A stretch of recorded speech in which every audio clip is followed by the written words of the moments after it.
ஆகாயம் வாய்ஸ் நேயர்களுக்கு வணக்கம். இன்றைக்கு நம்மோடு நேர்காணலுக்காக மூத்த பத்திரிகையாளர் மற்றும் அரசியல் திறனாய்வாளர் திருமிகு தராசு ஷியாம் அவர்கள் நம்மோடு இணைந்திருக்கிறார். அவரோடு பேசலாம். சார் வணக்கம். வணக்கம் சிவா. பார்லிமெண்ட் முடிஞ்சு பரபரப்பான விவாதங்கள்லாம் ஓஞ்சிருக்குது. இந்த சூழலில் ஆர்ஜேடி தலைவர் லல்லு பிரசாத் யாதவ் ஆகஸ்ட் மாதத்தில் ஆட்சி கலையலாம், மோடி அவர்களுடைய ஆட்சி கலையலாம், என்டிஏ ஆட்சி கலையலாம் அப்படின்னு வெளிப்படையாக சொல்லியிருக்காரு.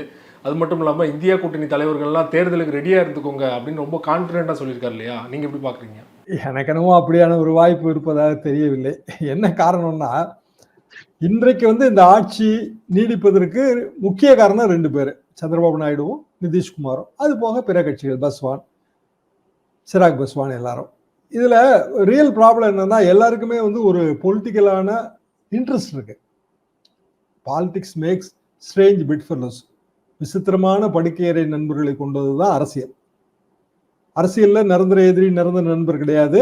ஆனால் நிரந்தர இன்ட்ரெஸ்ட் இருக்கு, பொலிட்டிக்கல் இன்ட்ரெஸ்ட். அப்போ நாயுடுவை பொறுத்த வரைக்கும் அவருக்கு ஆந்திராவை கட்டமைக்கணும், அமராவதி தலைநகர் உருவாக்கணும், ஏகப்பட்ட பிரச்சனை அவர் உள்ளூர்ல வச்சிருக்காரு, ஏகப்பட்ட வாக்குறுதி கொடுத்திருக்காரு. அதுக்கெல்லாம் பொருளாதாரம் வேணும். பொருளாதாரம் இன்னைக்கு ஒரு மாநிலத்தால பெரிய அளவுக்குலாம் திரட்ட முடியாதுங்க. மத்திய அரசாங்கம் கருணை வச்சாதான். அப்படி ஆயிப்போச்சு நம்ம நாட்டோட நிலைமை. 1 லட்சம் கோடி நிதி கேட்டிருக்காரு. குறைந்தபட்சம் உடனே 30,000 கோடி ரூபாய் வேணும். ஏன்னா அமராவதியில நின்ன ஒர்க்கெல்லாம் ஸ்டார்ட் பண்ணணும்ல. நீங்க அமராவதி பக்கம் போய் பாத்தீங்கன்னாலே தெரியும், அது எல்லாமே அப்படியே பாழடைஞ்சு போயிருச்சு. அது 5 இயர்ஸ் வேலை பார்த்து அப்படியே டிராப் ஆகி போன ஒரு தலைநகர், மறக்கடிக்கப்பட்ட தலைநகர் மாதிரி ஆயிடுச்சு. ஸோ ஸ்கிராச்ல இருந்து தான் தொடங்கணும், மீண்டும் முதல்ல இருந்து தொடங்கணும். அப்ப தொடங்கினாதான் அவருக்கு உள்ளாட்சி தேர்தல் எல்லாம் வெற்றி வரும். இப்ப அடுத்தாப்புல ஆந்திரால நகராட்சி தேர்தல் வருது. அப்ப அதுல ஜெகன் மீண்டும் ஜெயிச்சா ரொம்ப கஷ்டம். எல்லாம் போக ஜெகனுக்கு 12 ராஜ்யசபா எம்பி இருக்காங்க. நாயுடு ஏதாவது ஒரு வகையில ஆதரவு வாபஸ் வாங்கினா அவங்க ஆதரவு கொடுப்பாங்க. ராஜ்யசபா முக்கியம் இல்லையா? ராஜ்யசபால நிறைவேற்ற எல்லா தீர்மானத்தையும் நீங்க லோக்சபால கொண்டு வந்தாலும் ராஜ்யசபால நிறைவேற்றணும். சில தீர்மானத்தை ராஜ்யசபாலே டைரக்டா கொண்டு வர முடியும். அப்படிங்கும்போது உடனடியான ஆதரவு வாபஸ்ங்கிறது கண்டிப்பாக சந்திரபாபு நாயுடு செய்ய மாட்டார். சரி, நிதிஷ் செய்வாரா அப்படின்னா, அவர் ஏற்கனவே பிஜேபி கூட்டணியில் தானே முதலமைச்சராகவே இருக்காரு. எதையாவது ஒண்ணு பாலிடிக்ஸுக்கு கேட்கலாம், அதுல ஒன்றும் மாற்று கருத்து இல்லை. அப்போ எந்த ஆர்வத்தின் அடிப்படையில லாலு இப்படி சொல்றாரு?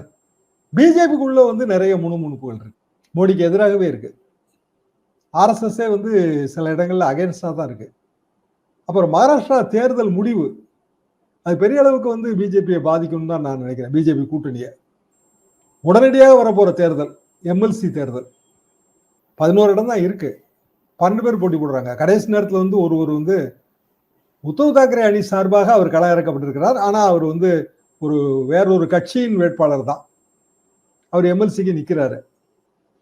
அப்போ 11க்கு 11 எலெக்ஷன் கிடையாது. 11க்கு 12 பேர் நின்னாங்கன்னா எலெக்ஷன் இருக்கு. எலெக்ஷன்னா மீண்டும் எம்எல்ஏக்கள் ஓட்டு போடணும்.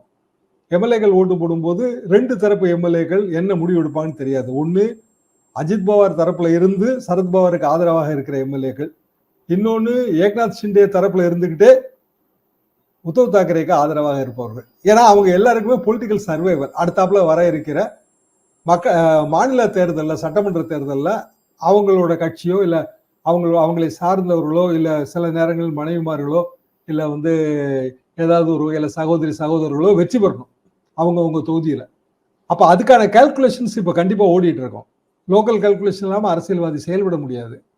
அப்ப கிராஸ் ஓட் ஆச்சுன்னு வைங்க, நெக்ஸ்ட் வீக் இல்லைன்னா அதுக்கடுத்த 10 நாளைக்குள்ள கிராஸ் ஓட் ஆகி யார் கிராஸ் ஓட் போட்டாங்கிற விவகாரங்கள் வெளிவரும்போது மகாராஷ்டிரா அரசியல்லே பெரிய பூகம்பம் வரும்னு தான் அங்க இருக்கிற நண்பர்கள் சொல்றாங்க. இல்லைன்னா யாராவது ஒருவர் வாபஸ் வாங்கி 11க்கு 11ங்கிற நிலைமைக்கு போகணும். இந்த கணக்குல தான் லாலு பிரசாத் ஓடுறாரு.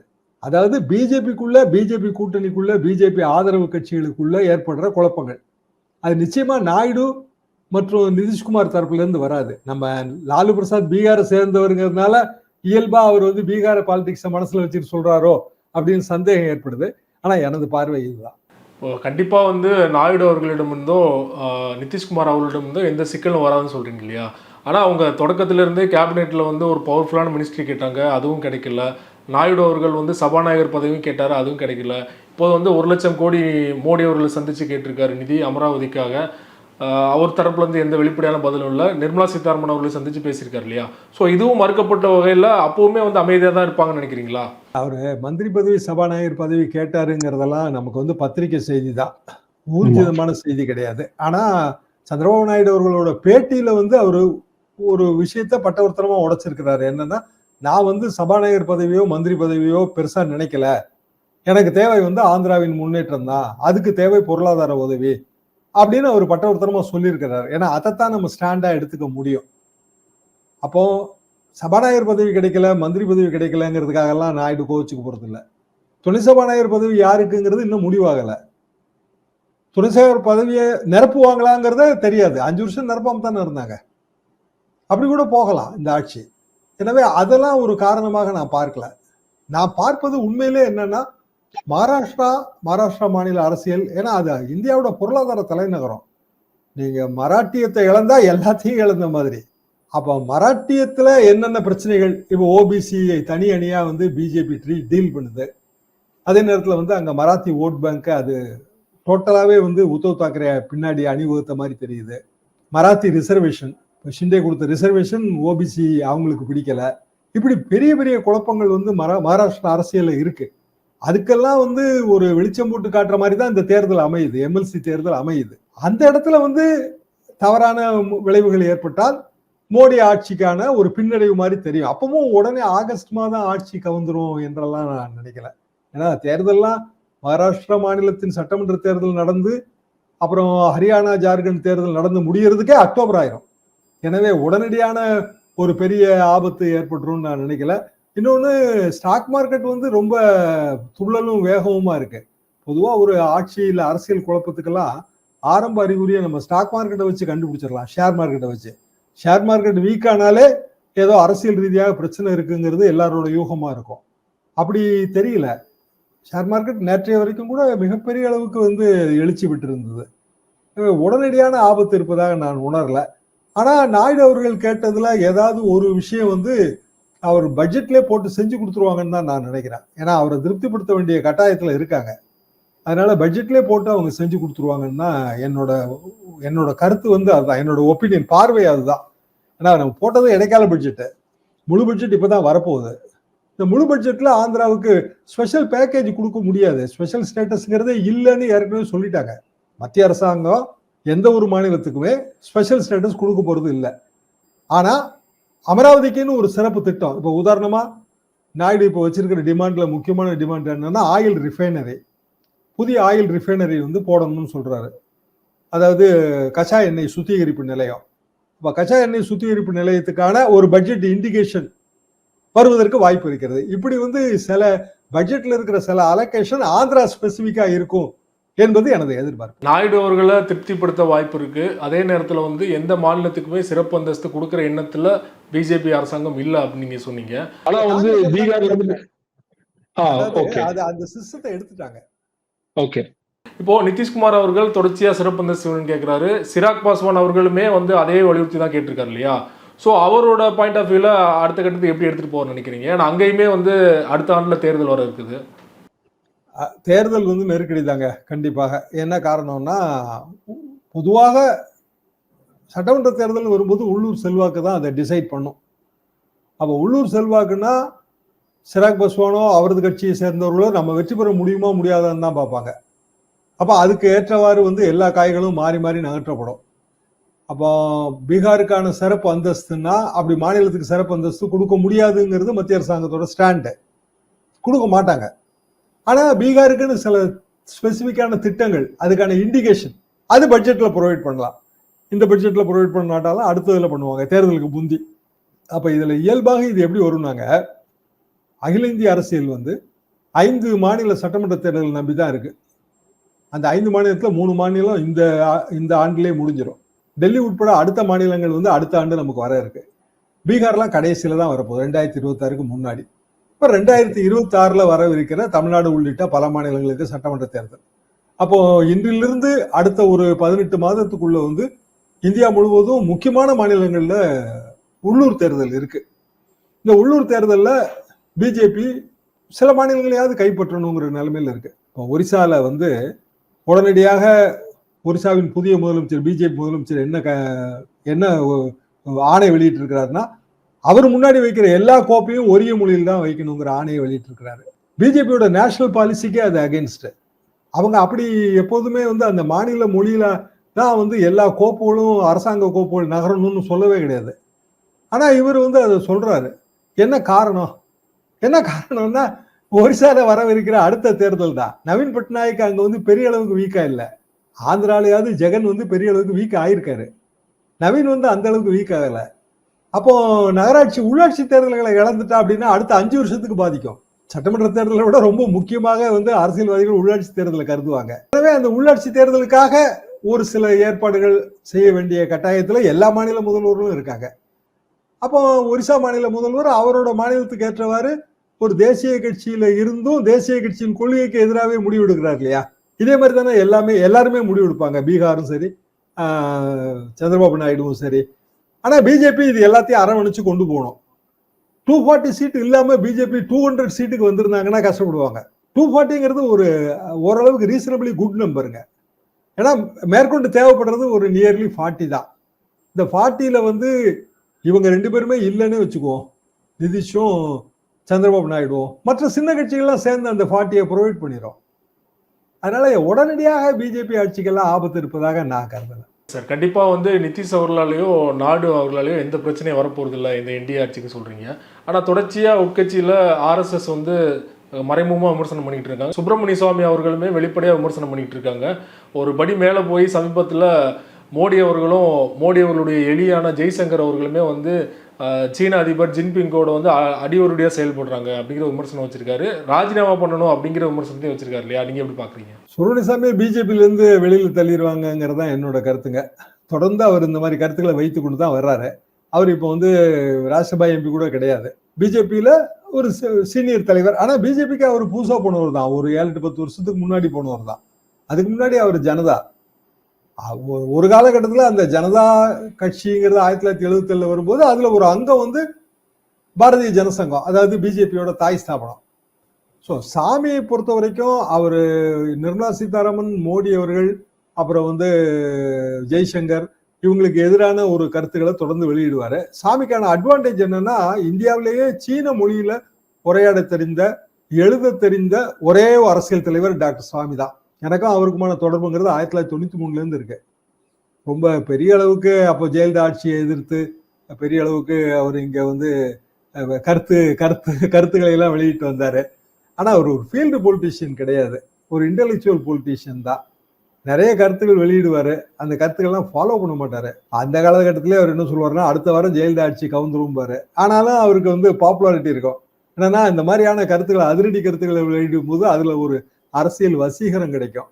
டீ கடை வரைக்கும் டாக்டர் சாமி பேர் தெரியும் 93 காலகட்டத்துல. ஆனா சாமியோட பேச்ச சீரியஸா எடுத்துக்க மாட்டாங்க. மைனஸ் பாயிண்ட் அப்படியெல்லாம் ஜெயலலிதா ஆட்சிக்கு எதிராக இருந்தும் மயிலாப்பூர் இடைத்தேர்தலில் டாக்டர் சுவாமி நிறுத்திய மேடம் சந்திரலேகா அவர்கள் சொற்ப ஓட்டு தான் வாங்கினாங்க. அதாவது எலக்டோரலா அது பிரதிபலிக்காது. அது ஃபீல்டு பாலிடிக்ஸ் இல்லைங்கிறது எல்லாருக்கும் தெரியும், பிஜேபிக்கும் தெரியும். ஆனா இவர் இப்படி தொடர்ந்து கருத்துக்களை வெளியிடும் போது பிஜேபி தலைமை அவர் மீது நடவடிக்கை எடுக்கக்கூடிய வாய்ப்பு தான் வரும். ஹேமந்த் சோரன் ஜாமீன் கிடைத்து மீண்டும் முதல்வராக இருக்காரு. இன்னொரு புறம் பார்த்தீங்கன்னா அரவிந்த் கெஜ்ரிவால் அவர்களுக்கு தொடர்ச்சியாக ஜாமீன் மறுக்கப்பட்டு வருது. இந்த சூழலில் டெல்லியை சேர்ந்த நீதிபதிகள்லாம் 150 பேர் சந்திரசூட் அவர்களுக்கு கடிதம் எழுதியிருக்காங்க. ஏன் ஜாமீனை தொடர்ச்சியாக மறுத்துக்கிட்டு இருக்காங்க அப்படின்னு. இந்த சிச்சுவேஷனை நீங்கள் எப்படி பார்க்குறீங்க? இந்த முறை அரவிந்த் கெஜ்ரிவாலுக்கான ஜாமீன் ஒரு 10 நாளைக்குள்ளேயாவது வந்துடும் தாங்க நான் எதிர்பார்க்கிறேன். என்ன காரணம்னா, சமீபத்தில் தெரிவிக்கப்பட்ட பல கருத்துக்கள், சென்ட்ரல் ப்ராசிக்யூட்டிங் ஏஜென்சி, மத்திய புலனமைப்புகள் அவர்களால் உடனடியாக ஸ்பீடி ட்ரையலுக்கு வழிவகுக்க முடியலன்னா, விரைவாக விசாரணை நடத்தி முடிப்பதற்கான வாய்ப்பு இல்லைன்னா ஜாமீனை அவங்க எதிர்க்க கூடாது என்ற கருத்துக்கள் ஜுடிஷியரியில் தெரிவிக்கப்பட்டு வருது தொடர்ச்சியா. அதாவது நம்மளால வேகமா விசாரணை நடத்த முடியல, அதுக்கு பல காரணம் இருக்கும். வெளிநாடுகள் எல்லாம் போய் விசாரணை நடத்த வேண்டியது இருக்கும். ஆனா குற்றச்சாட்டு சட்டவிரோத பண பரிமாற்றமா இருக்கும். அப்ப அதுக்கு 3 வருஷம் ஆகும், 5 வருஷம் ஆகும். அப்போ குற்றச்சாட்டு சீரியஸ்ங்கிற ஒரே காரணத்துக்காக நீங்க தொடர்ந்து ஒருவரை சிறையில் வைத்திருப்பது என்பது நீதி பரிபாலன நெறிமுறைகளுக்கு முரணானது. இதான் அதுல உள்ள கருத்து. கிட்டத்தட்ட இந்த கருத்து தான் ஹேமந்த் சோரனோட வழக்குல அந்த ஹைகோர்ட் நீதிபதியை அவர் தெரிவித்திருந்தார். இன்னும் ஒருபடி மேல போய் அவர் இந்த மாதிரியான ஒரு குற்றம் அவர் இழைத்திருப்பாருன்னு கூட இந்த கோர்ட் நம்ப முடியலன்னு சொல்லிட்டார். நோ ரீசன் டு பிலீவ்னு சொல்லிட்டாரு. இவங்க வழக்கு போட போறாங்க, சுப்ரீம் கோர்ட்டுக்கு போகுது. சுப்ரீம் கோர்ட்டு உடனே எல்லாம் அதுக்கு ஸ்டே கொடுக்காது. அரவிந்த் கெஜ்ரிவால் வழக்குல ஹைகோர்ட் வந்து ஜாமீனுக்கு ஸ்டே கொடுத்ததையே வழக்கறிஞர் சங்கங்கள் கண்டிக்கின்றன. ஏன்னா அப்படி கொடுக்கவே கூடாதுங்க. ஜாமீன் மனு மீது ஒரு லோயர் கோர்ட் வந்து ஒரு டிசிஷன் கொடுத்துருச்சுன்னா அதுக்கு அடுத்த கட்டம் என்னன்னா அதற்கு அப்பீல் போறதுதான் அதுக்கு அடுத்த கட்ட சட்ட நடவடிக்கை. ஆனா இங்க என்ன ஆயிருக்கு அப்படின்னா, ஜாமீன் மனுவை வந்து விசாரித்து நீதிபதி தீர்ப்பு கூறியதற்கு தீர்ப்புக்கு தடை. அப்படி தடை கொடுக்க கூடாது. அது அடிப்படை சட்ட விதிகளுக்கு புறம்பானது, இயற்கை நீதிக்கும் புறம்பானது. ஏன்னா ஜாமீன் பெற்றவரோட கருத்து அதில் நம்ம கேட்க முடியாமலே போயிடும். அப்ப அப்படியான தடையே தவறுங்கிறது தான் வாதம். அந்த வாதத்துக்கு மீண்டும் உயர்நீதிமன்றம் தீர்ப்பளிக்க வேண்டிய கட்டமும் வந்துருச்சு. ஸோ எல்லா வழக்குகளும் உச்சநீதிமன்ற விடுமுறை காலம் முடிஞ்சு ரெகுலர் அமர்வு தொடங்கும் போது வரிசையாக இது எல்லாமே வரும். அப்போ நீட்டு விவகாரத்தில் வந்து மத்திய அரசாங்கம் என்ன சொல்லுது, அங்கொன்றும் இங்கொன்றுமா தான் தவறு நடந்திருக்கு, நீங்க மொத்தமா தேர்வை ரத்து பண்ணக்கூடாதுன்னு ஒரு அபிடவிட் போட்டிருக்காங்க. இப்ப நீட்டு குறித்த விசாரணையும் வரும், அரவிந்த் கெஜ்ரிவாலோட ஜாமீன் குறித்த விசாரணையும் வரும், ஹேமந்த் சோரனோட ஜாமீன் மேல்முறையீடு குறித்த விசாரணையும் வரும். இப்படி மத்திய அரசாங்கத்தின் பேர்ல இருக்கிற பல்வேறு சர்ச்சைகள் குறித்த வழக்குகள் வருது. எல்லாவற்றுக்கும் மேலாக வந்து 3 சட்டம் மாற்றம் இந்தியா முழுவதும் அதுக்கு எதிர்ப்பு இருக்கு. அது குறித்து இன்னமும் நீதிமன்ற கருத்தை தெரிவிக்கல. அப்ப அதுக்கு ஒரு எக்ஸ்பர்ட் கமிட்டி போட்டாங்கன்னா கூட அது பின்னடைவாக கருதப்படும். அப்போ பல வகைகள்ல இன்றைய மோடி அரசாங்கத்துக்கு நெருக்கடி இருக்கு, அதை நம்ம மறுக்கவே முடியாது. ஆனா அந்த நெருக்கடி வந்து ஆட்சி கவிழ்வதை நோக்கி போகுமான்னா உடனடியாக அதுக்கு வாய்ப்பு இல்லைங்கிறது தான் என்னோட கருத்து. ரைட் சார், நிறைவா ஒரே ஒரு கேள்வி. இந்த ஆண்டில் வந்து ஜார்க்கண்டில் தேர்தல் வர இருக்குது. இந்த சூழலில் மீண்டும் ஹேமந்த் சோரன் அவர்களே வந்து முதல்வராக பொறுப்பேற்றிருக்காரு இல்லையா? இது எந்த அளவுக்கு ஒரு உற்சாகத்தை கொடுக்கும்? மீண்டும் வந்து அவருடைய ஆட்சி தொடர வாய்ப்பு இருக்குன்னு நினைக்கிறீங்களா? பாஜகவிற்கு என்ன மாதிரியான சிக்கல்கள் ஏற்பட வாய்ப்பு இருக்குன்னு நினைக்கிறீங்க? ஹேமந்த் சோரன் மீண்டும் முதல்வர் பொறுப்பை ஏற்றுக்கொள்ள வேண்டும் என்று வலியுறுத்தியது சோனியா காந்தி தான். ஆங்கில பத்திரிகைகள் அப்படித்தான் செய்தி போடுகின்றன. என்ன காரணம்னா, அவர் வந்து ஒரு ஐகான். இப்போ ஐகானா இருக்கும்போது அவரை நோக்கி தான் அந்த ஓட்டு திரள்வு வருது. எல்லாருக்குமே அப்படித்தான். இப்போ எம்ஜிஆர் ஐகான், எம்ஜிஆருக்கான ஓட்டு வங்கி, ஜெயலலிதா ஒரு ஐகான், இப்படி நீங்க பல உதாரணம் பார்க்கலாம். அப்போ ஹேமந்த் சோரனுக்கு மாற்றாக பதவியேற்றிருக்கிற முதல்வர் அப்படி ஐகானா மாறல. அவருக்கு என்ன காலம் இருக்கு, அதாவது ரொம்ப சீனியர், ஆனா அப்படியான ஒரு ஃபீல்டு பொலிட்டீஷியனா மாறல. அப்போ ஹேமந்த் சோரன் இருக்கிறது தான் நல்லது என்று இந்தியா கூட்டணியின் முக்கிய கட்சியான காங்கிரஸ் கருதுது. அவர் கூட அதை தயங்கி இருக்காரு. ஏன்னா சில மாதங்கள் தான் இருக்கு இதுக்குள்ள பொறுப்பேற்கணுமா. பொறுப்பேற்கும் போது அடுத்த பிரச்சனை வருது என்னன்னா, மந்திரி சபையை விரிவாக்கம் செய்யணும். ஏன்னா எல்லாருமே ஏதாவது எதிர்பார்ப்பாங்க, அது ஒரு பெரிய தலைவலியா மாறும். ஸோ இந்த செட்டப்பே தொடரட்டும்னு தான் ஹேமந்த் கருதி இருக்கிறாரு. ஆனா சோனியா காந்தி இல்ல, அது வந்து அந்த ஒரு ஐகான் இருந்தா தான் நமக்கு வந்து இந்தியா கூட்டணிக்கு வந்து ஜார்க்கண்ட் சட்டமன்ற தேர்தலில் வெற்றி கிடைக்கும் என்று வலியுறுத்தியதாகத்தான் செய்திகள் வருகின்றன. அதை ஒட்டி தான் இந்த மாற்றம் நிகழ்ந்திருக்கிறது.